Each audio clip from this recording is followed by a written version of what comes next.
everyone, welcome to another episode of tax training.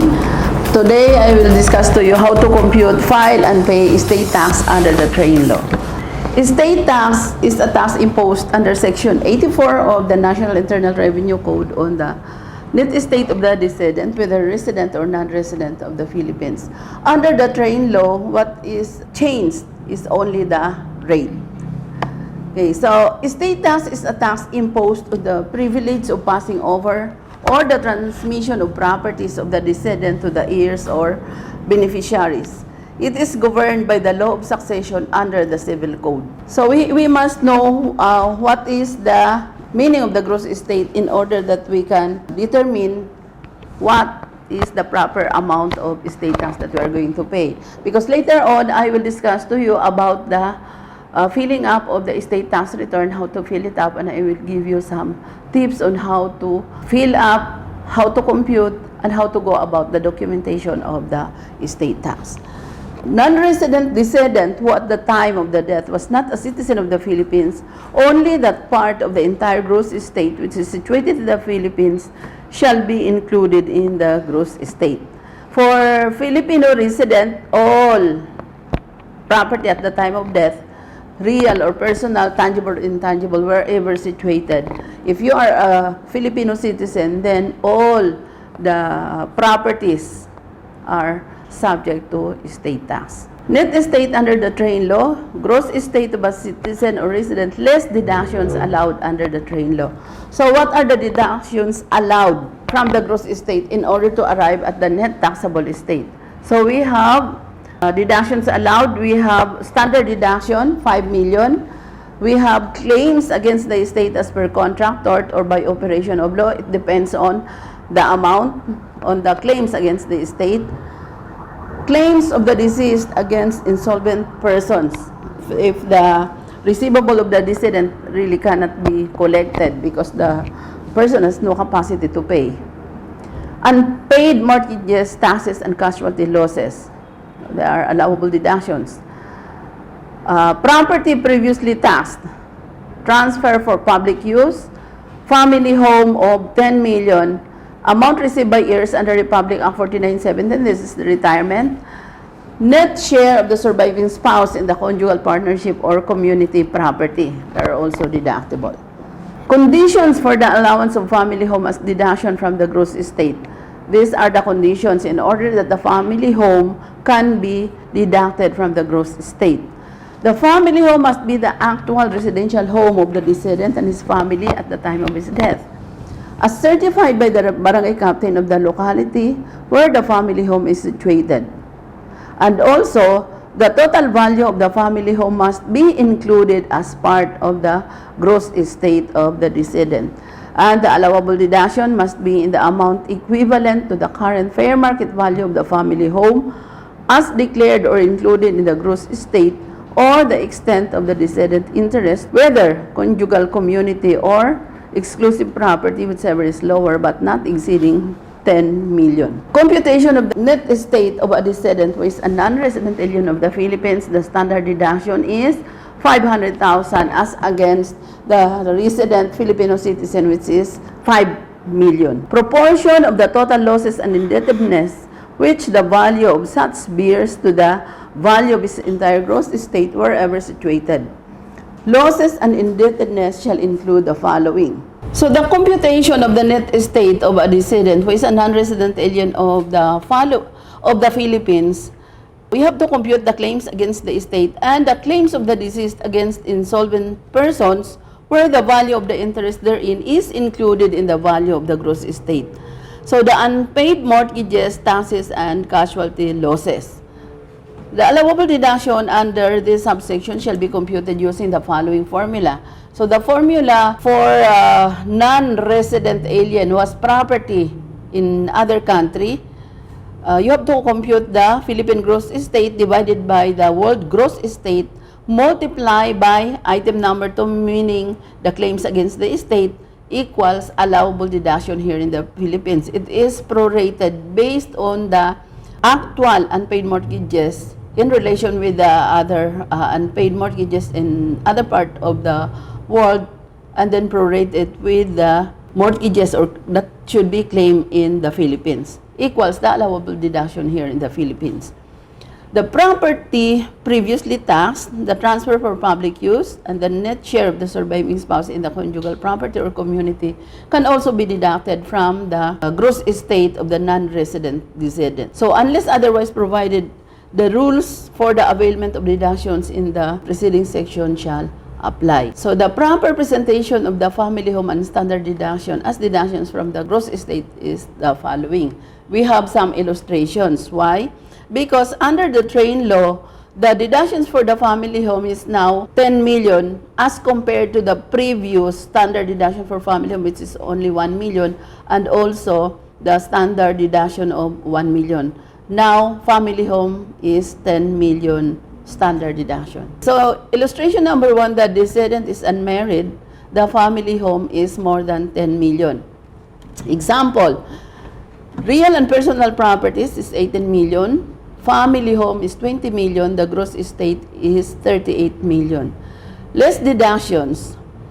Ordinary deductions, unpaid real estate tax is 3 million. The special deductions, family home and standard deductions of 15 million plus the 3 million real estate tax unpaid 3 million, so 18 million.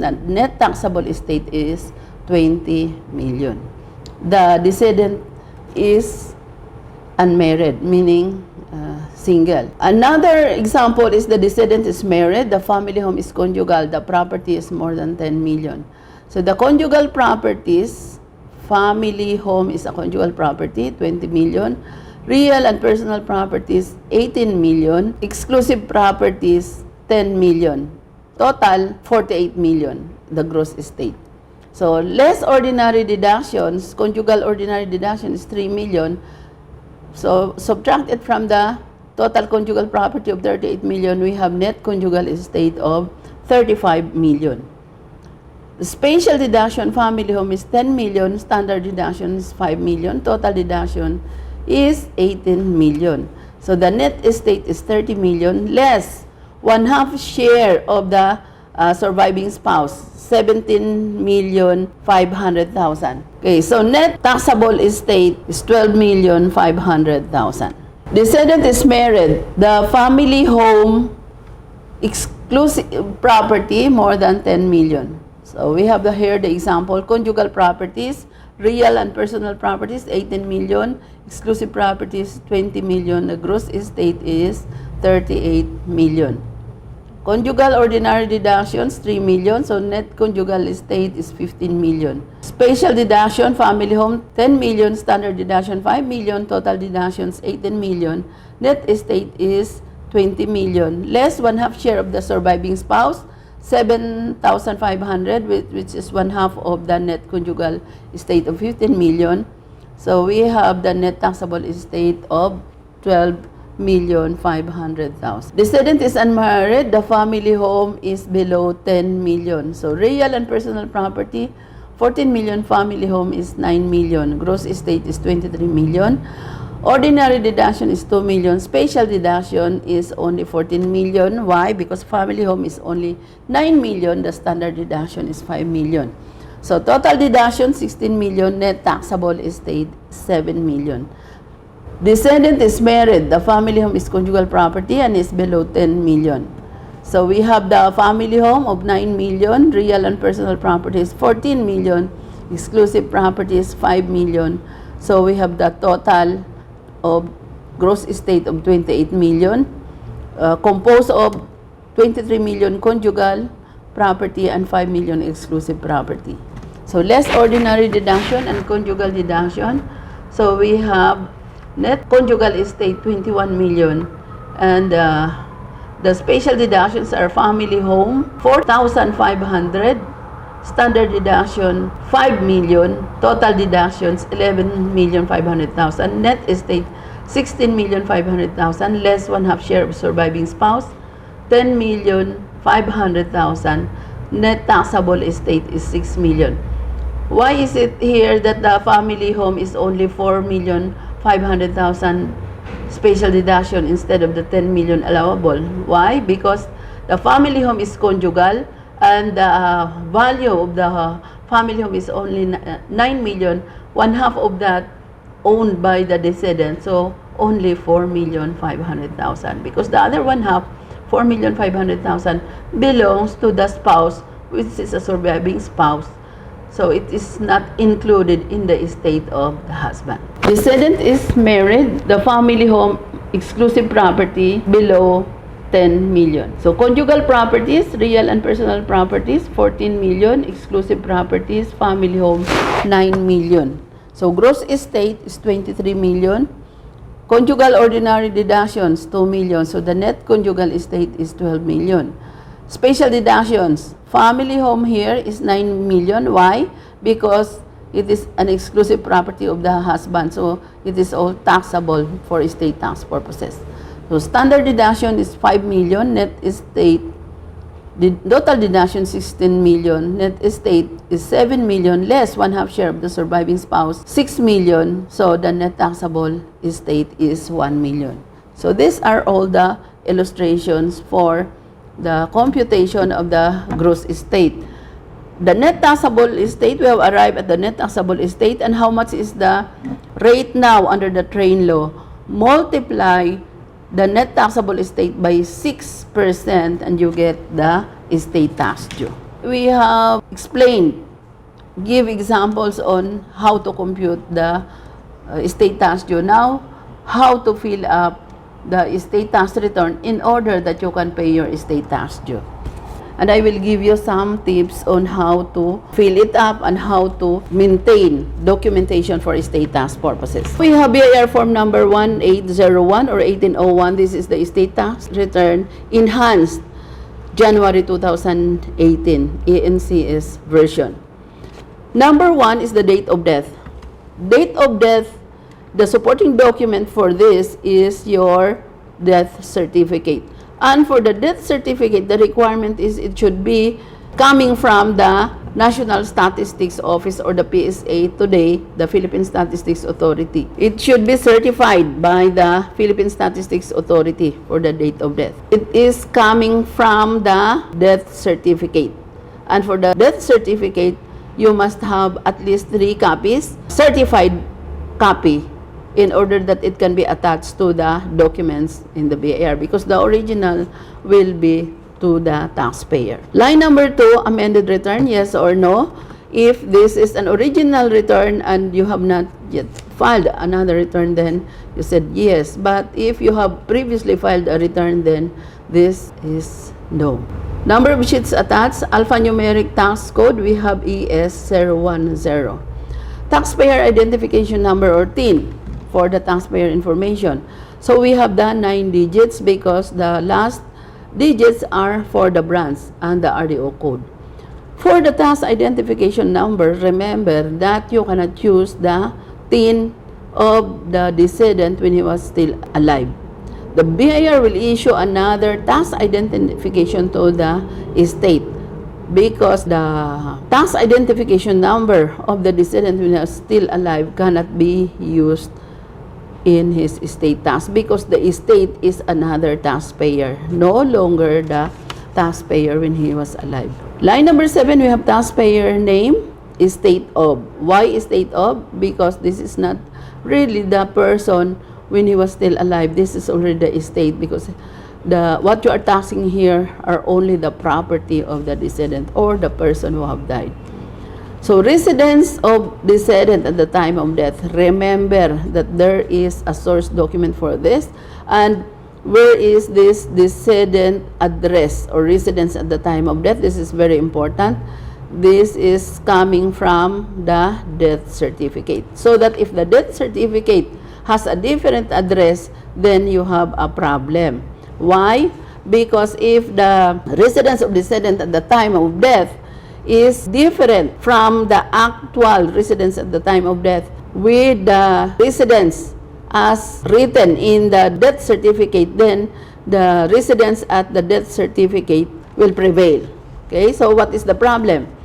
The problem is if the decedent died in another place and in the death certificate it is placed there the date of death and the residence at the time of death, then that decedent will file an estate tax return at the place of residence. So that if he has to claim a family home in another place, then that will not be allowed. He can no longer claim a residence family home in another place, especially if the resident home is situated in another place. So that can be a big problem because the family home now is 10 million. So he cannot claim that as a deduction from his gross estate.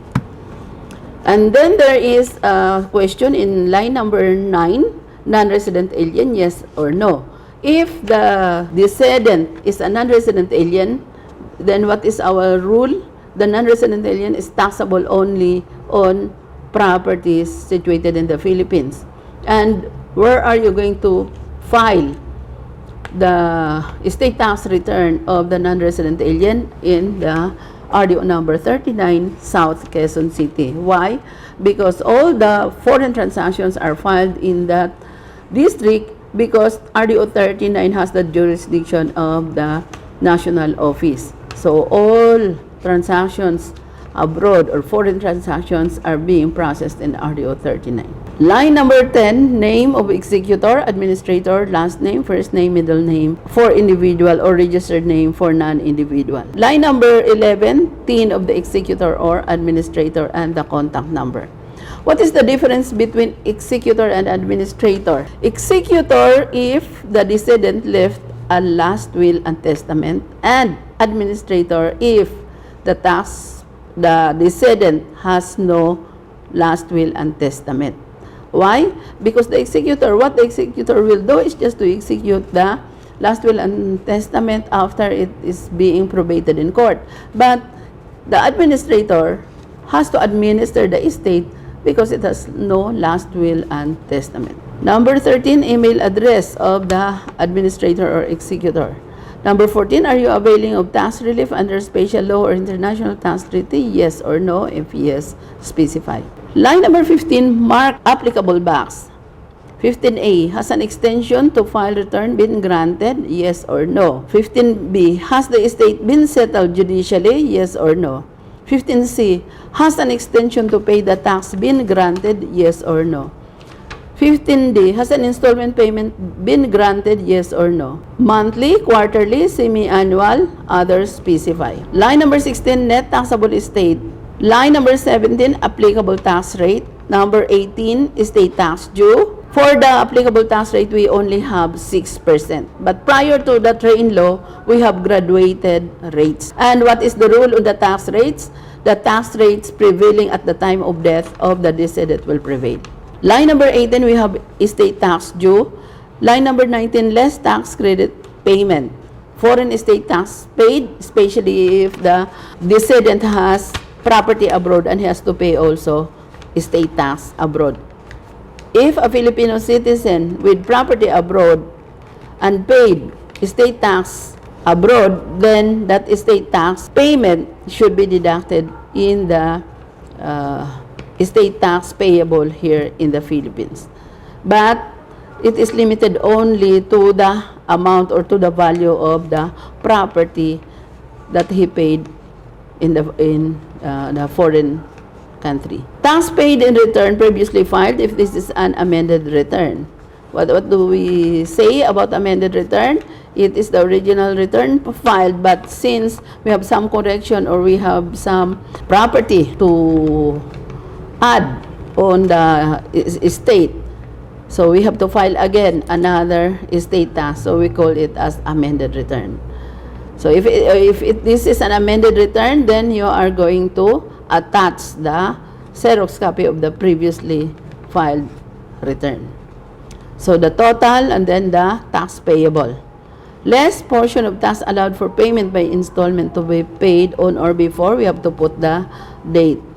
No, tax payable, first installment, item 20 less item 21. And then line number 23, we have to add penalties if the payment of the estate tax is already late. And what is the deadline of the payment of estate tax now? Under the train law is already 1 year. Previously, it is 6 months. So what are the penalties? We have the surcharge, interest, and the compromise. Then we have the total amount payable. And this return should be signed by the executor or the administrator under the penalties of perjury. Meaning, under the penalties of perjury, you guarantee that the information in this return are true and correct. If it is signed by a tax agent, then the accreditation number, or if attorney, the attorney's roll number, the date of issue and the date of expiry. And we have part 3, the details of payment. Okay, so page 2 of the estate tax return, we still have the information of the tax identification number, and we have the taxpayer's name, estate of. Okay, so part 4, the computation of the tax. We have in particulars line number 29, the real property excluding family home. Why? Because the family home is segregated, because we have to determine the amount of the deduction, application of the deduction, which is 10 million. So we have real properties, whether exclusive or conjugal, and then the family home, the personal properties, the taxable transfer, the business interest. The business interest is the ownership of the decedent in business. And then we have the gross estate. We have less ordinary deductions, estate after ordinary deductions, then the less special deductions. For the special deductions, we have the standard deductions, 5 million for resident citizen and the 500,000 for non-resident alien. For the family home, we have 10 million, whichever is lower. Why? Because if the family home is only 5 million, then the allowable deduction is only 5 million and not 10 million. Okay, others specify the total deduction, total special deductions, and then the net estate, less share of the surviving spouse, and then the net taxable estate. So this net taxable estate would be our basis for the payment of the 6% estate tax due. For the schedule, you have to make a schedule, and this is the guide. You have to make a schedule or the summary of or details of the property included in the gross estate. So we have the real properties, and what are the information required for the real properties? We have original certificate of transfer, transfer certificate of title, the condominium certificate of title number, we have the tax declaration number, we have the location, lot improvements, the area, and the classification. Area is very important. Why? Because the area is the one used, multiply it by the zonal value per square meter in the area, and we have now the zonal valuation. So area is very important. Fair market value per tax declaration, fair market value per BIR zonal value. So where can you get the zonal value? From the website of the BIR. And how can you locate your location in the zonal value? Based on the tax declaration. So your location in the zonal on the tax declaration will be the one to be located in the zonal value, in order that you can find the proper zonal value of the area or location of the property. Fair market value, whichever is higher, the exclusive or the conjugal property. Why whichever is higher? Because when we compute the gross estate, we will choose the higher value between the fair market value and the zonal value. Details of the family home. So you have to supply also the original certificate of title, transfer certificate of title, or the condominium certificate of title number. The tax declaration, location, area, the classification, fair market value per tax declaration, fair market value personal value of the BAR, and then we have the fair market value exclusive or conjugal. For the personal properties or the shares of stocks, you have to supply the name of the corporation, the classification, if listed or not listed, the stock certificate number, the number of shares, the fair market value or book value per share, total fair market value or book value, exclusive, conjugal or communal.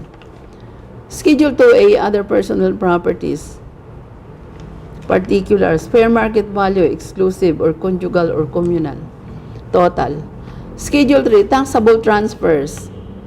We have particulars, no? Fair market value, also exclusive and conjugal. Business interests such as net equity and other not classified above.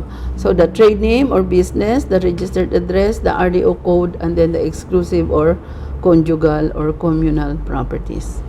You have to disclose also what are your ordinary deductions claim. It is very important in the filing of the estate tax return are the mandatory requirements. And what are these mandatory requirements? So for the mandatory requirements, we have certified true copy of the death certificate, certified true copy coming from the Philippine Statistics Authority. Number 2, we have the tax identification number. This is issued by the BAR. You have to fill up Form 1904 and then bring it to the registration of the BAR so that they will issue a tax identification number for the estate. You have to bring along with you the other documents to support your estate tax claim. So number 3, notice of death. Only for death prior to January 2018, duly received by the BAR if gross taxable estate exceeds 20 million. For death occurring on January 1, 1998 up to December 31, 2017, gross estate exceeds 3,000 for death occurring prior to January 1, 1998. So 3,000 po. Original copy of any of the following: affidavit of self-adjudication or deed of extrajudicial settlement of the estate if the estate has been settled extrajudicially, or court order if settled judicially, or sworn declaration of all properties of the estate. Number 5, a certified copy of the schedule of partition and the order of the court approving the same within 30 days after the promulgation of such order in case of judicial settlement. Number 6, validated return and original official receipt, deposit slip as proof of payment for no payment return, or copy of acknowledgement receipt return filed through EBIR forms. 7, proof of claim tax credit if applicable. Number 8, CPA statement on the itemized assets of the decedent, itemized deductions from gross estate and the amount due if the gross value of the estate exceeds 5 million pesos. For decedent death on or after January 1, 2018, or 2 million pesos for decedent's death from January 1, 1998 to December 31, 2017. This is before the train law took effect. Number 9, certification of the barangay captain for the claim family home. If the family home is conjugal property and does not exceed 10 million, the allowable deduction is 1/2 of the amount only. Number 10, duly notarized promissory note for claims against the estate arising from contract of loan. Number 11, accounting of the proceeds of loan contracted within 3 years prior to death of the decedent. 12, proof of the claim property previously taxed. What are these property previously taxed? These are the vanishing deduction. And what are these vanishing deduction about? This is 100% of the first year of the death of the previous owner of the property before the decedent died. On the second year, the vanishing deduction is 80%. On the third year, 60%. On the fourth year, 80%. And on the fifth year, 20%. That is the vanishing deduction for the property previously taxed. Proof of the claim transfer for public use. If some of the property of the decedent were transferred for public use, example, transfer to be used as right of way, to be used as roads, or any other public use, so it is transferred to the government, then the proof of the claim. For real properties, if any, photocopies of its document, 2 copies. Certified true copy of the transfer, original condominium certificate of title of real properties if applicable. certified true copy of tax declaration of real properties at the time of death, if applicable, certificate of no improvement issued by the assessor's office where declared properties have no improvement. For personal properties, if any, additional 2 photocopies of its document. Original copy of certificate of deposit or investment or indebtedness owned by the decedent and the surviving spouse if applicable. Certification of registration of vehicles and other proofs showing the correct value of the same if applicable. Proof of valuation of shares of stocks at the time of death if applicable. Letter A, for shares of stocks not listed, not traded, audited financial statement of the issuing corporation nearest to the date of death of decedent with computation of the book value per share. What is the formula for the computation of book value per share? Total stockholders' equity divided by the number of shares outstanding. Letter B, for shares of stock listed or traded, value at the time of death or closing rate nearest to the date of death. For club shares, transaction value of the date of death or nearest to the date of death as published in the newspaper. Certificate of stock if applicable, and proof of valuation of other types of personal property if applicable. Other requirements: duly notarized special power of attorney if the person processing the transfer is not a party to the transaction, and or sworn statement if one of the heirs is designated as executor or administrator. Certification from the Philippine Consulate if document is executed abroad. Location plan, vicinity map, if zonal value cannot be readily determined from the document submitted. Certificate of exemption or BIR ruling issued by the Commissioner of Internal Revenue or his authorized representative if tax exempt. BIR approved request for installment payment of the estate tax due. BIR approved request for partial disposition of estate and such other documents as may be required by law, ruling, or regulations. Okay? So, all background information must be properly filled out. Okay. So, I have discussed to you the mandatory requirements for the estate tax and the sample computations and the forms, how to fill up the forms properly. So, this is all for today, and hope you have learned about estate tax return, and stay tuned for our other episode of tax training. Please like, share, and subscribe, and share to others in order that they may also learn. Thank you.